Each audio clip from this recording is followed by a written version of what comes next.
문재인 대통령이 기무사의 계엄령 문건에 대해 별도의 독립수사단을 구성해 수사하라고 지시했습니다. 송영무 국방장관은 일체의 지휘권 행사 없이 수사의 자율성을 보장하겠다고 밝혔습니다. 정부가 올해 한미 연합군사훈련을 잠정 중단한 데 이어 이 훈련과 연계된 비상훈련인 을지연습도 잠정 중단하기로 했습니다. 대신 내년부터 민관군이 함께하는 새로운 형태의 을지 태극연습을 개발해 실시할 계획입니다. 공정위 퇴직 간부들의 재취업 특혜 의혹에 대한 검찰 수사가 확대되고 있습니다. KBS가 공정위 퇴직자들의 10년간 재취업 현황을 분석한 결과 심사를 받은 공정위 간부들 대부분이 취업을 승인받은 것으로 드러났습니다. 단독 보도합니다. 17개 광역단체 가운데 11곳이 단체장 관사를 운영하고 있는 가운데 일부 관사는 너무 호화롭다는 지적이 일고 있습니다. 세금으로 유지되는 단체장 관사의 현황을 KBS가 조사했습니다. 최저임금을 업종별로 다르게 적용하는 안건이 최저임금위원회에서 부결됐습니다. 최저임금을 차등 적용하는 것은 최저생계를 보장한다는 취지에 맞지 않는다고 판단한 것으로 풀이됩니다. 여러분 안녕하십니까? KBS 9시 뉴스입니다. 촛불 집회 당시 국군 기무사가 계엄령 검토 문건을 작성한 데 대해서 문재인 대통령이 독립수사단을 구성해 신속하고 공정하게 수사하라고 지시했습니다. 국방부는 육군과 기무사 출신 법무관을 배제한 채 별도의 독립수사단을 꾸려서 기무사 계엄 문건의 작성 경위와 관련자들을 철저히 수사하기로 했습니다. 첫 소식 유호윤 기자입니다. 문재인 대통령의 오늘 특별 지시는 기존의 군 조사 시스템으론 안 된다는 판단에 따른 것으로 보입니다. 세월호 유족 사찰 의혹과 촛불 집회 당시 계엄령 검토까지 기무사 본연의 업무를 벗어난 문건 작성 경위 등의 조사 대상자가 스스로를 조사하는 이른바 셀프 조사의 역설을 배제하기 위한 조치란 겁니다. 대통령이 독립수사단을 구성하라고 지시한 이유는 이번 사건에 전현직 국방부 관계자들이 광범위하게 관련돼 있을 가능성이 높고 독립성을 보장하기 위해 육군과 기무사 출신을 배제한 군 검사들로 수사단을 꾸리라는 지시도 함께 내려졌습니다. 청와대는 문 대통령이 청와대 비서진의 의견을 인도 현지에서 보고받고 사안의 시급성을 감안해 이러한 지시를 내렸다고 밝혔습니다. 독립수사단이 꾸려지면 문건 작성의 배후와 작성 배경, 그리고 어디까지 보고됐고 어느 선까지 알았는지가 수사의 관건이 될 전망입니다.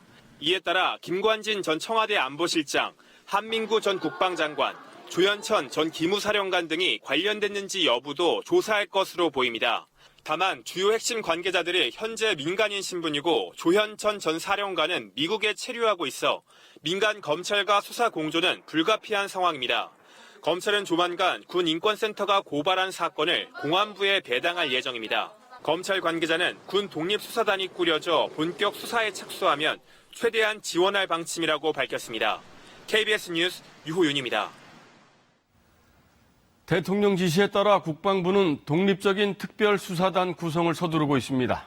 송영무 장관은 최단시간 내에 수사단장을 임명하고 수사가 끝날 때까지 일체 보고를 받지 않겠다고 약속했습니다. 계속해서 이철호 기자입니다. 청와대의 발표가 있은 지 5시간이 지나 송영무 국방장관이 카메라 앞에 모습을 드러냈습니다. 송 장관은 기무사의 세월호 유가족 사찰, 위수령과 계엄령 검토 의혹 등에 대해 깊은 유감을 표한다며 향후 설치될 특별수사단은 기존의 국방부 검찰단과 다른 별도의 조직이 될 것임을 분명히 했습니다.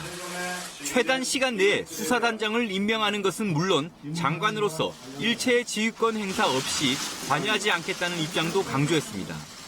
수사 지휘권에 관여하지 말라는 청와대 지침에 따른 것입니다. 저는 수사 종료 전까지는 수사단으로부터 일체의 보고를 받지 않겠습니다. 앞서 올해 초 송 장관은 문제가 된 기무사의 계엄 관련 문건을 이미 보고받은 것으로 확인됐습니다. 지난 3월 말경에 보고된 걸로 알고 있습니다. 청와대는 송 장관이 계엄 관련 문건을 보고받고도 특별한 조치를 취하지 않은 상황에서 수사단을 지휘하는 것이 논란의 소지가 있다고 판단한 것으로 보입니다.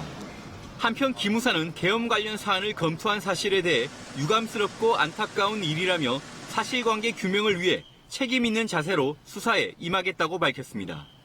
하지만 전현직 기무사 고위 관계자들이 줄줄이 소환조사 대상이 될 것으로 보이는 만큼 긴장감이 역력한 분위기입니다. KBS 뉴스 이철호입니다. 이렇게 초법적인 일탈 행위를 일삼던 기무사에 매년 200억 원이 넘는 특수활동비가 지급돼 왔습니다. 국회보다 3배나 많은 액수인데 상당 부분이 정치 개입이나 민간인 사찰 활동에 쓰였을 걸로 의심되고 있습니다. 계속해서 정현욱 기자입니다. 정부 예산 가운데 유일하게 사용 내역을 알 수 없는 특수활동비. 국방부 예산을 분석한 결과 지난해에는 1,800억여 원, 올해는 1,400억여 원의 특활비가 편성된 것으로 확인됐습니다. 이 가운데 200억 원 이상이 기무사에 배정됐습니다. 국방부 특활비의 13% 정도가 기무사 몫이라는 겁니다. 댓글 공작이나 세월호 유족 사찰로 논란을 빚은 이명박 정부, 박근혜 정부 각각 1,000억 원이 넘는 특활비가 지급됐을 것으로 추산됩니다. 국내 정치에 개입하는 목적으로 사용한 것이 아닌가 하는 그런 강한 의혹이 있습니다. 기무사의 특활비가 연간 215억 정도인데요. 이 특활비의 액수는 국회의 3.5배입니다. 이 특수활동비는 사용 목적이나 용처를 따질 수 없는 예산입니다. 그간 군 검찰 수사 결과 기무사는 이명박 박근혜 정부 기간 광범위한 정치 개입을 해온 것으로 드러난 만큼 특활비가 이러한 부분에 투입됐을 가능성을 배제할 수 없다는 지적이 나옵니다. 기무사령부가 2008년 초기부터 청와대의 지시로 안보단체의 관리를 담당하면서 유명 예비역 기고문 작성 시 사례비 지급, 해외 예비역 초청 행사 등 다양한 활동을 추진한 사실이 확인되었고, 특히 기무사 특활비는 외부 감시와 통제에서 완전히 벗어나 있었던 만큼 이번 수사 과정에서 기무사 특활비 용처 규명이 필요하다는 목소리도 함께 제기되고 있습니다. KBS 뉴스 정현욱입니다. 최근 한반도 대화 분위기를 흐리지 않기 위해서 한미 당국이 연합 군사훈련을 잠정 중단했었죠. 우리 정부도 비상훈련인 을지 연습을 올해는 하지 않기로 했습니다. 대신 내년부터는 민관 군이 함께 참여하는 독자적인 대테러 재난 대비 훈련을 실시하기로 했습니다. 유지향 기자가 보도합니다. 우리 정부가 전시 대응 태세를 점검하는 최대 규모 훈련인 을지 연습. 행정안전부 주관으로 시군구 등 4천여 개 기관에서 48만 명이 참가하는 군사작전 지원 훈련입니다. 그동안은 매년 8월 한미연합 군사훈련인 프리덤 가디언 연습과 연계해 진행돼 왔습니다. 하지만 북미 정상회담 일주일 뒤 프리덤 가디언 연습 잠정 중단 결정이 나왔고, 한반도 긴장이 완화된 분위기가 유지된 가운데 우리 정부도 올해 을지 연습을 잠정 유예하기로 결정했습니다. 프리덤 가디언 연습의 유예 방침에 따라 올해 계획된 정부 을지 연습을 잠정 유예하기로 결정하였고, 상반기 계획됐다 연기된 우리 군의 단독 군사훈련인 태극 연습은 하반기에 시행하기로 했습니다. 올해 연습은 10월 말에 계획된 야외 기동훈련인 호국훈련과 연계 실시하여 대신 정부는 내년부터 을지 연습을 태극 연습과 연계해 민관군이 함께하는 새로운 형태의 을지 태극 연습을 개발해 실시하겠다는 계획입니다.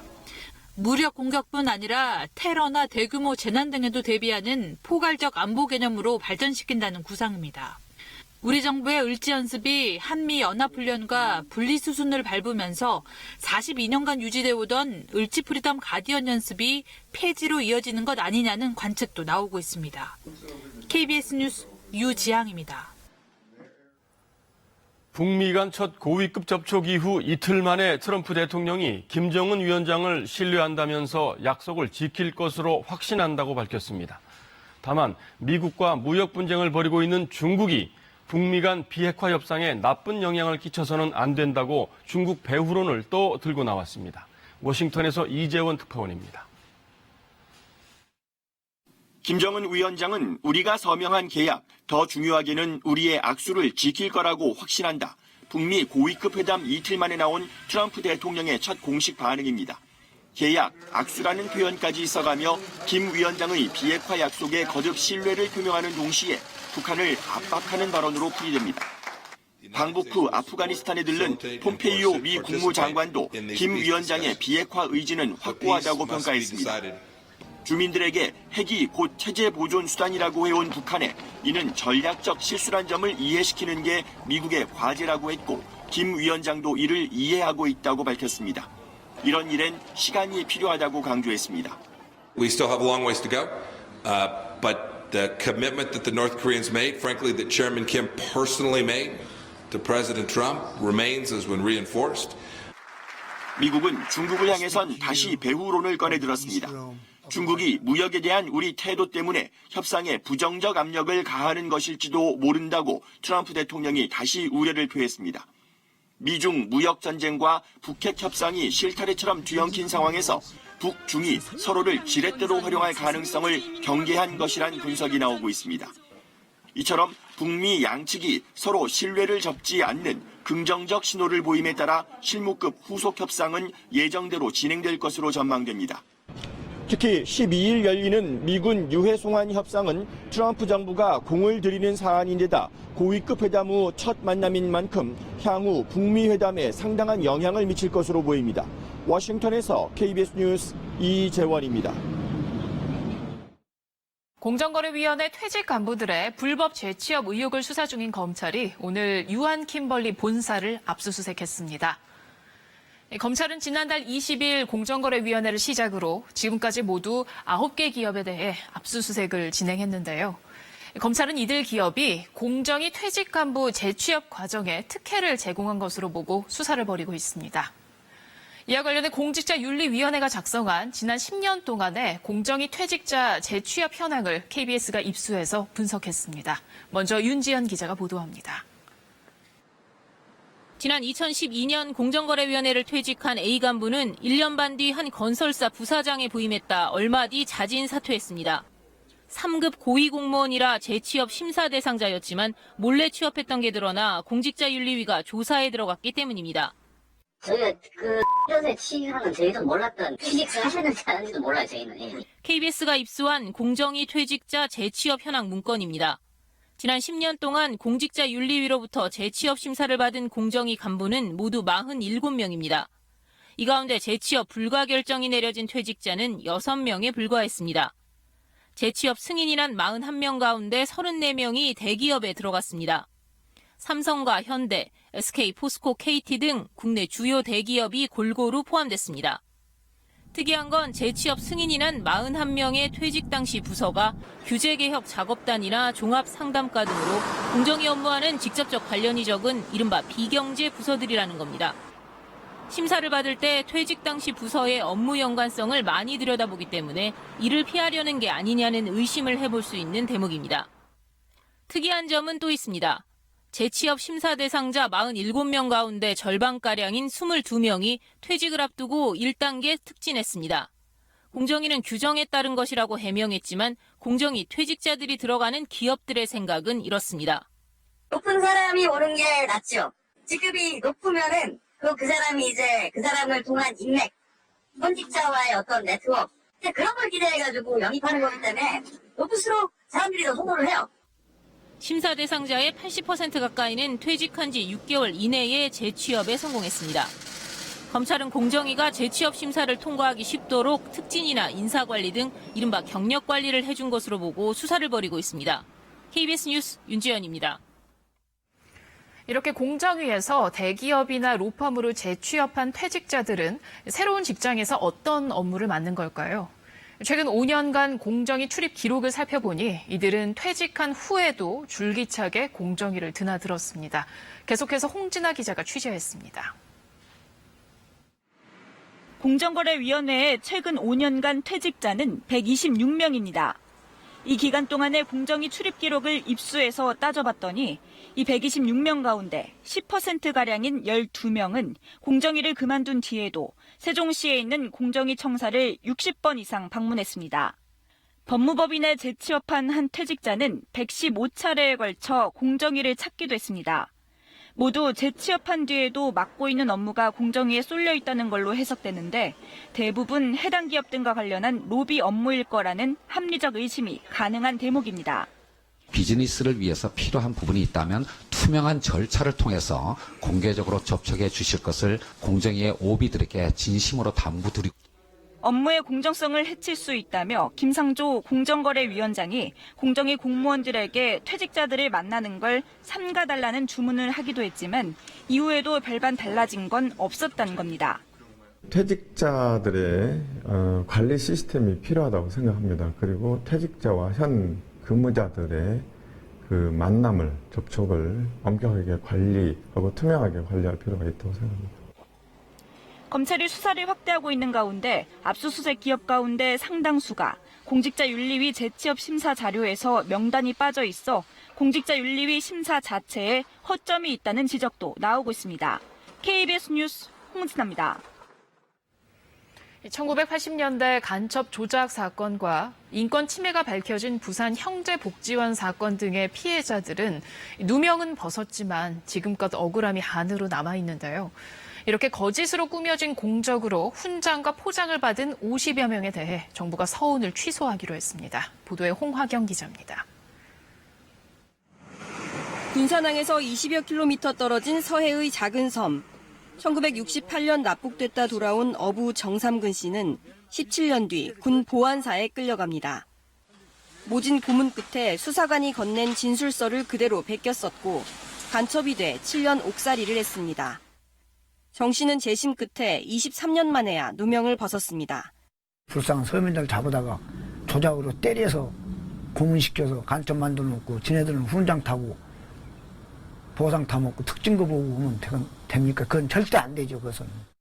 이 사건으로 훈장을 받은 고문 수사관은 2016년 KBS 취재진에 훈장을 반납할 뜻이 없음을 분명히 했습니다. 주민으로 간첩을, 내부로 간첩을, 내가지고 간첩을 훈장이 되면 반납하고 싶은 생각이 없다. 정부는 오늘 국무회의에서 정 씨 사건 등 1980년대 간첩 조작 사건 수사관 45명에게 수여한 서훈을 취소했습니다.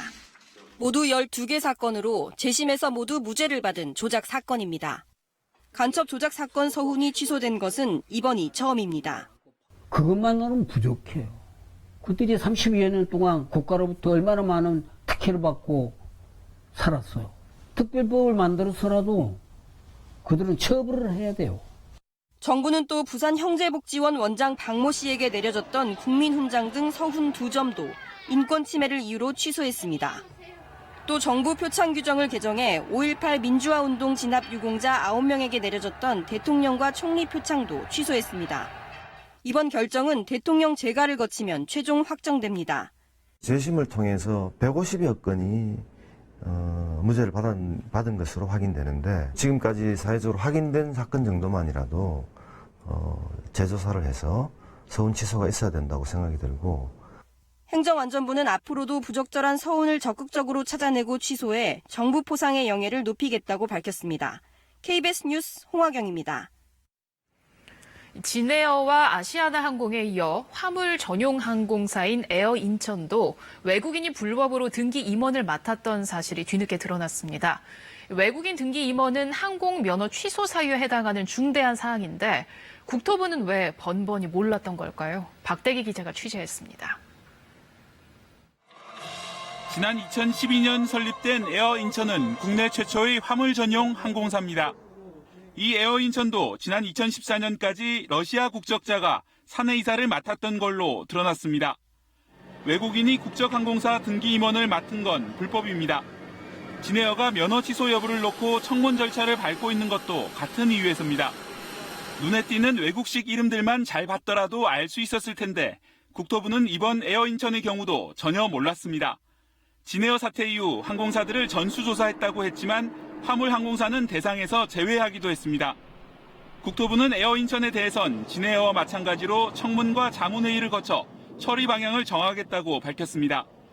하지만 미국 국적자가 등기 이사를 맡았던 아시아나항공의 경우는 상황이 다르다는 게 국토부 입장입니다. 아시아나에 외국인 임원이 재직한 2004년에서 2010년은 면허 취소 강행 규정이 적용되지 않았다는 겁니다. 실제 법규를 찾아봤습니다. 아시아나에 외국인 이사가 재직한 2007년 법률, 외국인 임원이 있으면 면허를 취소하여야 한다고 돼 있습니다. 2008년 법률이 바뀌긴 했지만 2004년에서 2008년 사이엔 면허 취소 규정이 적용됩니다. 항공법에 필요적 면허 취소 사유로 있을 당시에 이에 필요한 행정 처분을 하지 않았다면은 국토부의 업무 태만이라고 보여집니다. 국토부는 아시아나의 과실이 면허 취소 요건은 아니라면서도 당시 담당 공무원에 대한 감사는 할 예정이라고 역시 또 뒤늦게 밝혔습니다. 부실 관리의 뒤늦은 사태 파악, 석연치 않은 해명에 이르기까지 국토부가 책임론을 피해가기는 힘든 상황입니다. KBS 뉴스 박대기입니다.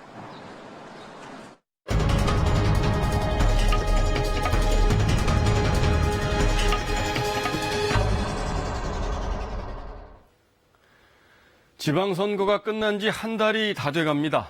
민선 7기가 출범했지만 아직도 관치시대 유물인 단체장들 호화 관사가 곳곳에서 뜨거운 논란거리로 떠올랐습니다. KBS는 전국 광역단체장과 기초단체장들 관사 현황을 전수조사했습니다. 그 결과를 오늘과 내일 이틀 동안 집중 보도해드리겠습니다. 먼저 광역단체장들 관사 운영 실태를 박혜진 기자가 전해드립니다. 무안 오룡산 자락, 육중한 한옥이 눈에 들어옵니다. 전남지사 관사입니다. 지사가 사는 안채 건물에 바깥쪽 영빈관까지 연면적만 1,300제곱미터가 넘습니다. 관리 직원만 5명의 방호경까지 있습니다. 입주하셨어요? 네. 사모님하고. 김영록 신임지사가 입주까지 마쳤지만 취재가 이어지자 열흘 만에 관사 폐지를 선언했습니다. 경비도 많이 들고 인력도 많이 지원되고 있다. 그래서 그런 걸로 저희가 판단되고 있어요. 지난해 71억 원을 들여 지은 이 한옥은 경북지사 관사입니다. 연면적 900제곱미터로 원래는 행사용 건물이었습니다. 어떤 작업 하세요? 일부를 관사로 쓰기로 한 이철우 지사도 최근 입주를 마쳤습니다. 빽빽한 나무길을 따라 한참을 올라가자 2층짜리 건물이 나옵니다. 지방 청와대로 불리던 부산시장 관사입니다. 면적이 무려 18,000제곱미터입니다. 2층에 오른쪽 편에 이쪽 방 하나하고 거실, 부엌 이 정도 두 분만 입주하실 거기 때문에. 호화관사 논란에도 오거돈 시장은 전임 시장에 이어 입주할 예정입니다. 건물 뒤편까지 개방하는 걸로 검토는 하고 있습니다. 경남지사 관사 역시 2층짜리 단독주택, 한 해 유지비만 1,600만 원이 넘습니다. 김경수 지사도 며칠 전 이사를 왔습니다.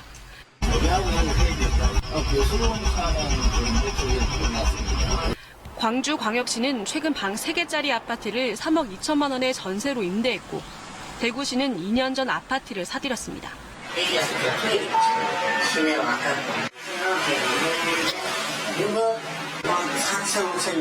양승조 충남지사는 안희정 전 지사가 사용했던 관사 대신 아파트로 옮기기로 했습니다.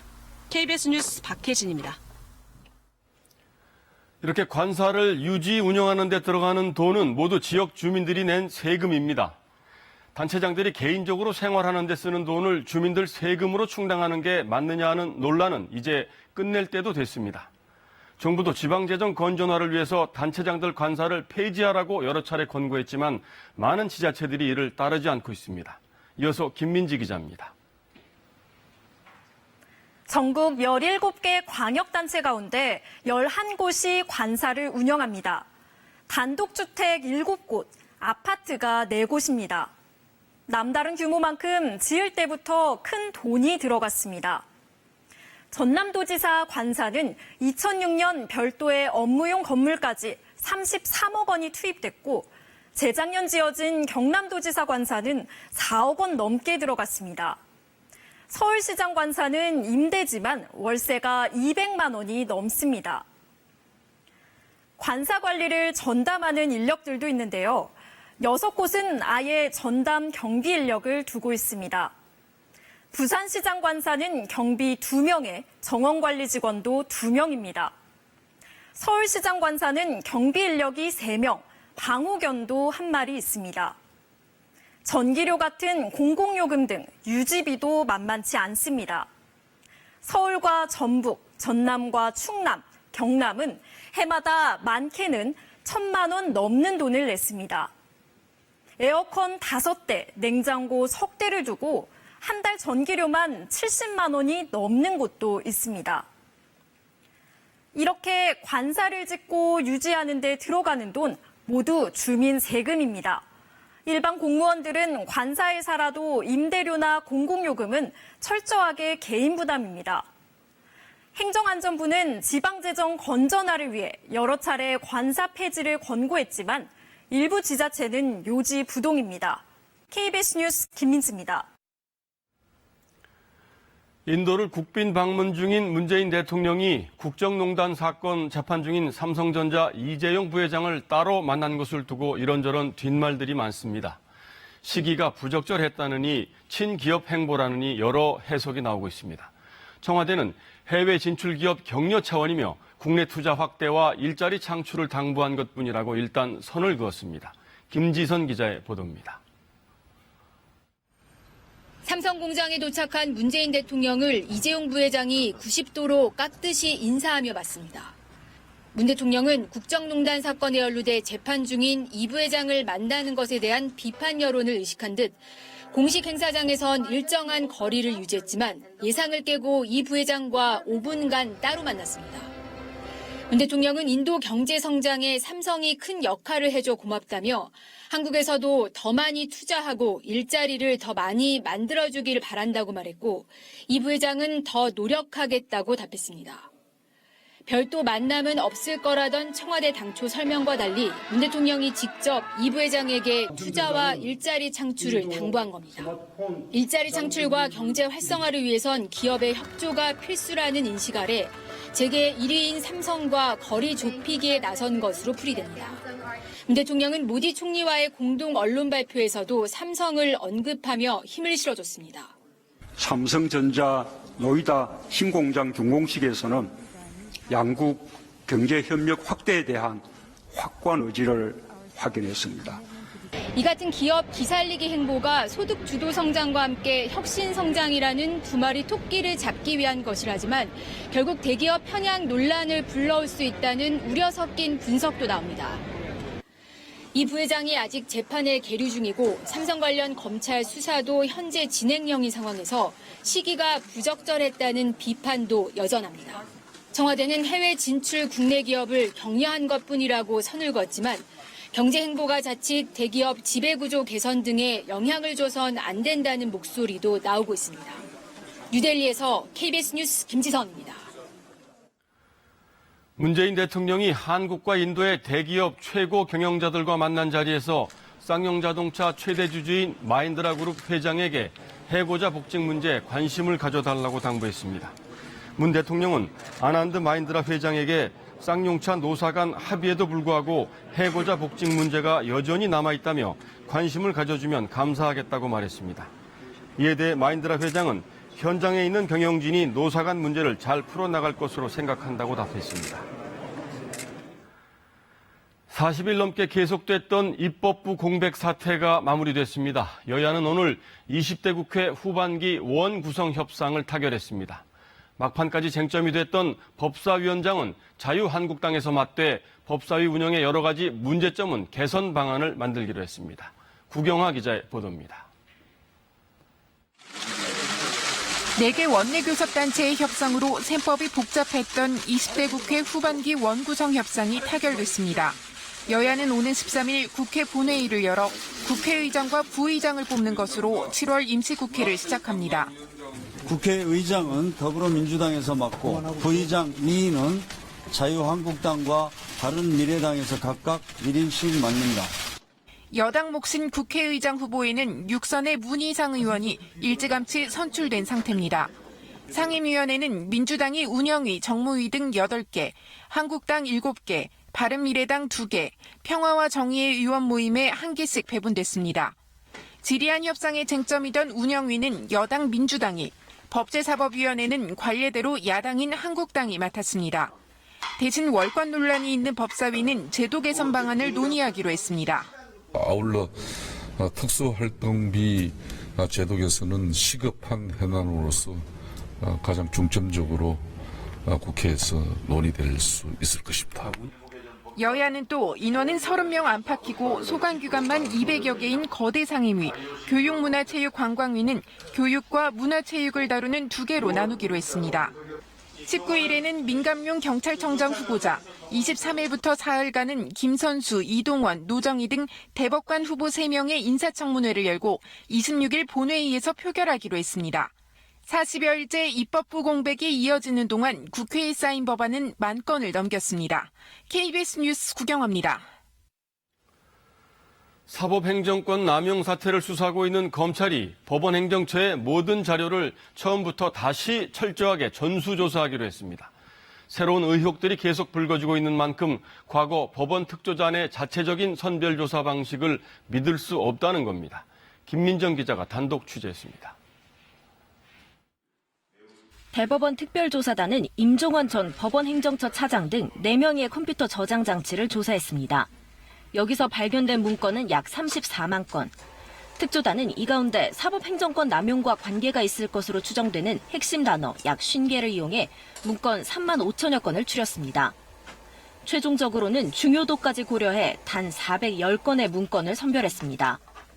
하지만 검찰은 키워드 검색을 하지 않고 모든 문건을 전수 분석한다는 방침입니다.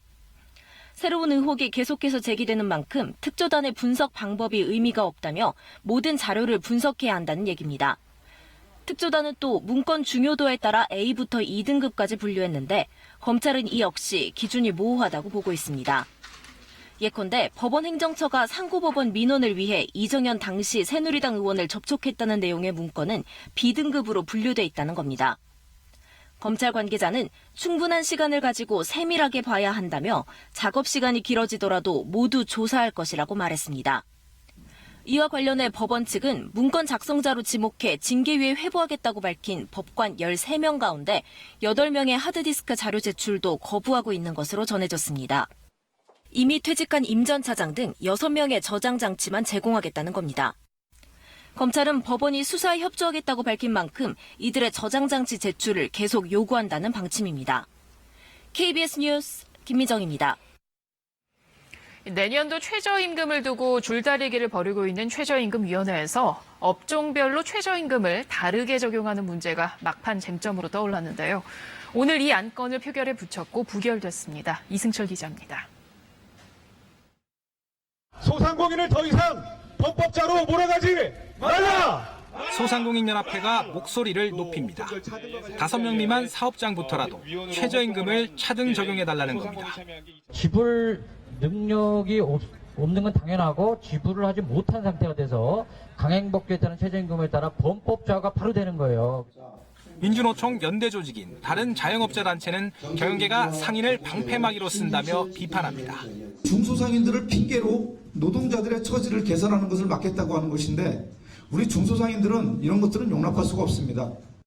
팽팽히 맞섰던 이 문제는 결국 투표로 결론났습니다. 최저임금위원회는 최저임금 업종별 차등 적용안을 반대 14표, 찬성 9표로 부결했습니다. 민주노총의 불참으로 근로자위원이 5명, 사용자위원이 9명인 것을 감안하면 9명의 공익위원 모두가 반대표를 던진 겁니다.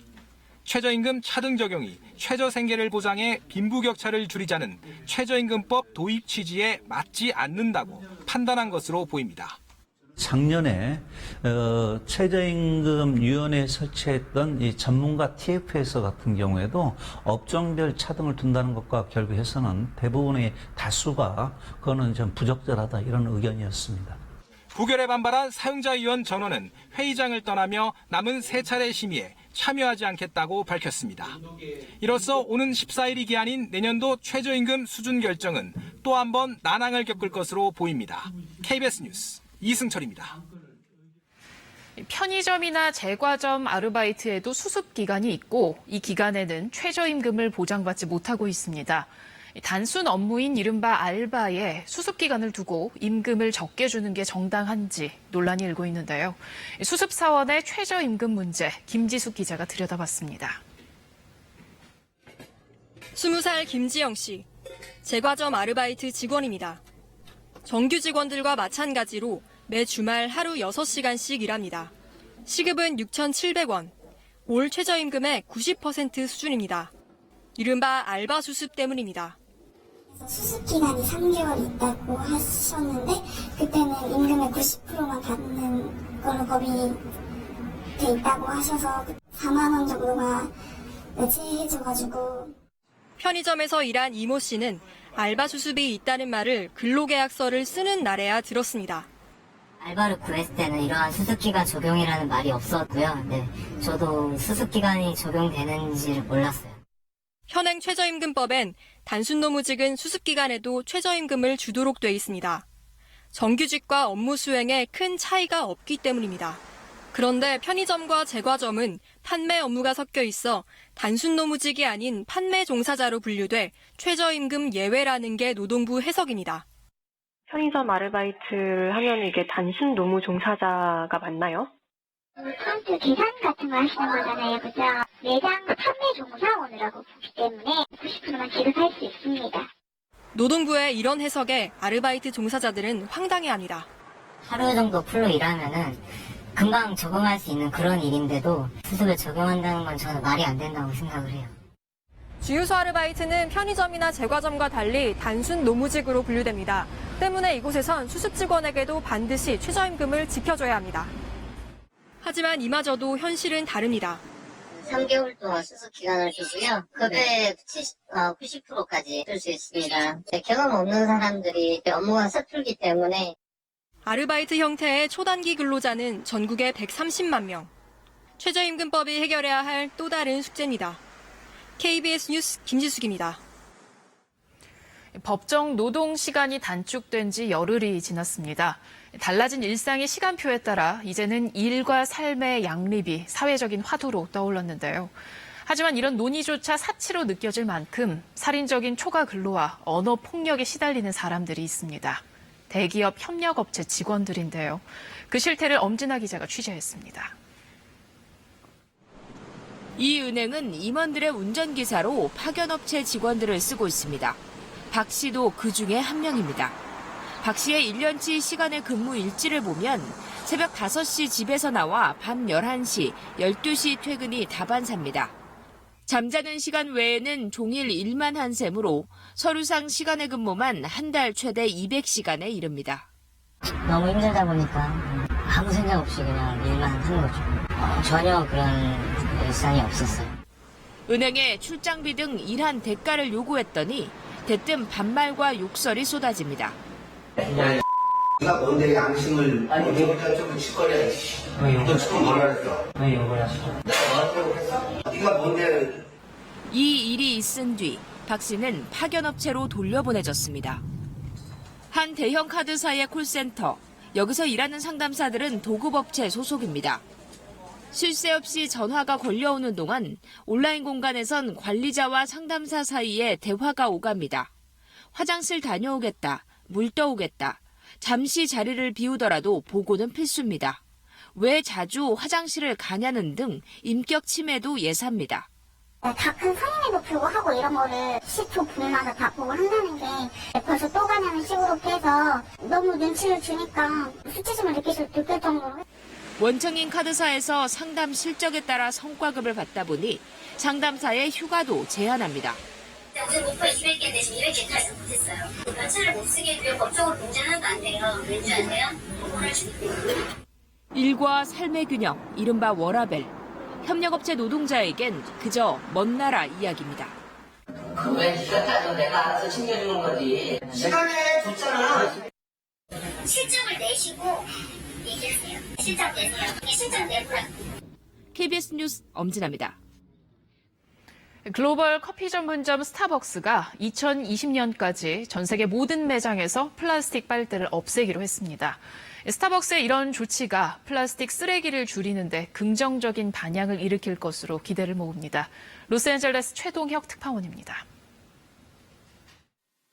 스타벅스가 내놓은 새 음료 컵입니다. 빨대 없이 입을 대고 바로 마실 수 있습니다.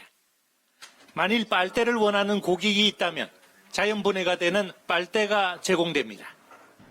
이런 방식으로 스타벅스는 오는 2020년까지 세계 모든 매장에서 플라스틱 빨대를 퇴출하기로 했습니다. I think it's a good idea for the environment. It makes sense to get rid of plastic straws to improve the environment. It's a smart business decision. 플라스틱 빨대는 전체 플라스틱 쓰레기의 4%에 불과하지만 해양 생물의 치명적인 환경 파괴의 주범으로 꼽히고 있습니다. 미국 사람들이 하루에 쓰는 빨대만도 5개에 달합니다. 이러다 보니 전 세계가 앞다퉈 일회용품 퇴출에 나서고 있습니다. 시애틀, 말리부 등 미국 일부 도시에선 일회용 플라스틱 제품 사용을 금지했고 캐나다와 영국, 유럽연합 등은 플라스틱 빨대 사용 금지를 추진하고 있습니다. 싼 가격과 편의성 때문에 기업들이 플라스틱 빨대를 포기하지 못하는 상황에서 스타벅스의 이번 결정이 플라스틱 쓰레기를 줄이는 일에 기폭제 역할을 하게 될지 주목됩니다. 로스앤젤레스에서 KBS 뉴스 최동혁입니다.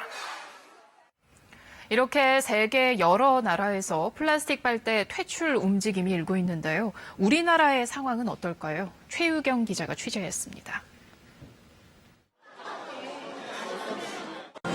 아이스 커피에도, 버블티에도, 청포도 에이드에도 빠지지 않는 것, 바로 빨대입니다. 빨대 있으면은 대중교통 같은 거 탈 때 좀 안 흘리고 괜찮더라고요. 빨대가 없으면 물 같은 것 때문에 입술 화장 같은 게 다 지워질 것 같아요. 한 해 플라스틱 빨대 사용량은 컵 소비량에 미뤄볼 때 100억 개 이상으로 추산됩니다. 문제는 재활용입니다. 이렇게 일회용 컵에 빨대를 끼워서 버리면 일일이 선별을 하기가 어렵습니다. 또 빨대의 규격과 색깔이 다양한 점도 재활용이 어려운 이유 중 하나입니다. 작고 가벼워 재활용 업체도 꺼립니다. 최종 처리업자가 가져가면서 가벼워서 화재로 물에 뜨기 때문에 어렵다. 우리나라 1인당 플라스틱 소비량은 132.7kg, 세계 최고 수준입니다. 정부는 2030년까지 플라스틱 폐기물을 절반으로 줄일 계획이지만 빨대는 정확한 사용량조차 모르고 있습니다. 자원 재활용법상 빨대는 관리 대상 일회용품에 포함되어 있지 않는데요. 현황 조사가 되고 나면 규제하는 부분도 검토를 할 계획입니다. 대안으로 종이 빨대가 거론되지만 현실적인 문제가 만만치 않습니다. 일단 국내에서는 제작되는 업체가 거의 없었고요. 해외에서 구매를 해보려고 하니까 제가 사용하던 스트로보다 4배의 단가 차이를 보였습니다. 전 세계가 빨대와의 전쟁 중인데 우리 정부와 업계에겐 아직 먼 나라 이야기입니다. KBS 뉴스 최유경입니다. 간추린 뉴스입니다. 일본 열도를 강타한 폭우로 주민 40만 명에게 대피 권고가 내려진 지난 5일 아베 일본 총리가 자민당 의원들과 술자리를 한 사실이 드러나 파문이 일고 있습니다. 아베는 술자리 모임을 마친 뒤 기자들에게 화기애애하고 좋았다라는 말까지 남겼습니다. 삼성이 과거 이건희 회장의 사면을 기대하고 이명박 전 대통령 측에 다스 소송 비용을 대납했다는 이학수 전 삼성 부회장의 진술이 오늘 이 전 대통령 재판에서 공개됐습니다. 검찰이 삼성의 다스 소송비 대납을 뇌물로 보고 있는 가운데 이 전 부회장의 이 같은 진술이 검찰 측의 주장을 뒷받침할 수 있을 것이란 분석이 나오고 있습니다. 어제 오후 4시 45분쯤 인천시 남동구에서 승용차에 갇혀있는 아이를 구조해달라는 경비원의 신고를 받고 출동한 119 구조대가 차 안에서 3살 남자 어린이를 구조했습니다. 이 어린이는 할머니가 개인적인 용물을 보기 위해 차 안에 두고 내렸다가 실수로 문이 잠기는 바람에 40여 분 동안 갇혀 있었던 것으로 확인됐습니다. 올해 주요 기업에 다니는 직장인들의 평균 여름 휴가 일수는 작년보다 0.2일 늘어난 4.1일이 될 것으로 보입니다.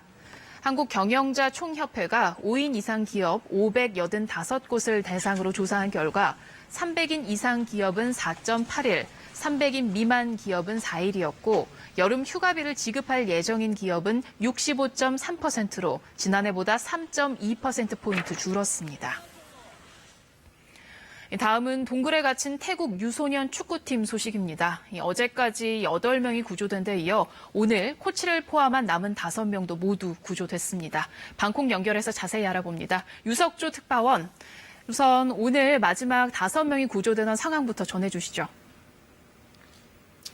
예, 우리 시간으로 오후 6시 10분쯤 남아있던 5명 가운데 첫 번째 구조자가 나왔고요. 이어 계속 구조 소식이 이어지면서 저녁 8시 40분쯤 마지막 구조자가 동굴 밖으로 나왔습니다. 25살의 축구팀 코치가 마지막으로 나온 것으로 알려졌는데요. 이들은 바로 구급차와 헬기를 이용해 병원으로 이송됐습니다. 그제와 어제 4명씩 5명, 8명이 구조된 데 이어서 오늘 마지막 5명이 구조됨으로써 실종됐던 유소년 축구팀 선수와 코치 등 13명 전원이 무사히 구조됐습니다. 지난달 23일 동굴에 들어갔다 폭우로 입구가 막혀 실종된 지 17일, 그리고 생존이 확인된 지 8일 만입니다. 네, 처음 동굴에서 소년들이 발견이 됐을 때 구조에 넉 달까지도 걸릴 수 있다, 이런 이야기들이 나와서 우려가 높았는데요. 그래도 생각보다 신속하게 구조가 돼서 다행이네요. 예, 구조가 예상보다 빨리 진행된 것은 소년들을 구조하기 위해 밤낮 없이 구조 작업을 벌였던 구조대원들의 헌신 덕분이었습니다. 구조 당국은 지금이 우기이기 때문에 비가 와서 동굴에 다시 물이 찰 것을 우려해 서둘러 구조를 진행했습니다.